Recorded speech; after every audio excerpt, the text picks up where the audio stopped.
Be warned, this Jukuns' interesting art of beer making will make you want to try it out.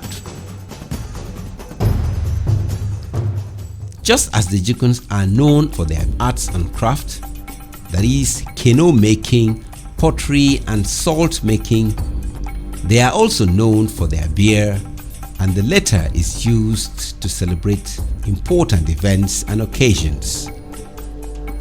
Beer's significance to the Jukuns' economy and religion suggests that its production merits considerable description. Sorghum, bulrush-millet, or corn are the three main ingredients used in making Jukun beer. The initial step in its preparation involves the woman beating the grains free from the stalks with sticks or pounding it in a mortar. Next, they winnow the grains to separate them from the shells and particles. The women then split the corn in half, with one half being slightly larger than the other, because an even split will prevent the corn from fermenting properly. When the smaller half of the mash has been left to soak in water for the appropriate amount of time, a Jukun will declare that today's beer has been set. A few hours later, she adds more water, and by nightfall, she strains it all out. On the second day of the Jukun week is called Beer Washing Day, hence the name. She pours in some liquid and uses her bare hands to mix the soaked grains. Throughout the day and into the evening, she continually stirs the grain. The grain starts exploding that night. The morning after is traditionally referred to as Day of Boiling of the Beer. A number of pots are filled with water, and the woman then soaks the remaining grain. At this point, the shattered first half is referred to as sachet. It is then distributed to various helpers who grind it into a pulp. The pulp is put into a strainer and dipped into a large saucepan of water. Then the juice is squeezed out of the pulp into the water by pounding the sides of the strainer with a spoon. Once the pulp has been removed, it is rounded and strained once again. The pulp that remains after straining is soaked in a different container of water.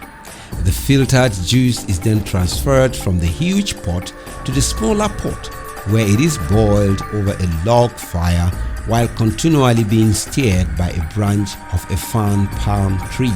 The day after is often referred to as second boiling day.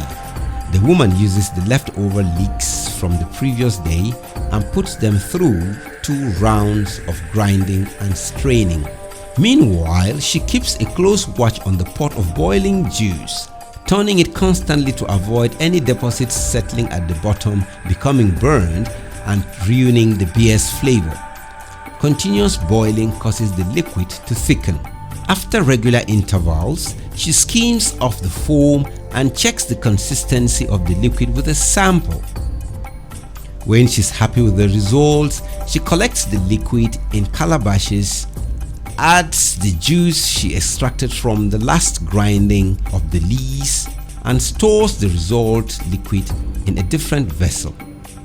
Once the liquid is cooled, it can be consumed like beer. However, the taste is unpleasant. On day 5, after letting half of the grains soak in water since day 3, the brewers get to work on the remaining grains. After the grain is burst, it is processed in the same way as the first half, but in only a single day. 6 days later, on the morning of Chijina beer, the beer is ready for consumption, and the wife brings a sample to her husband.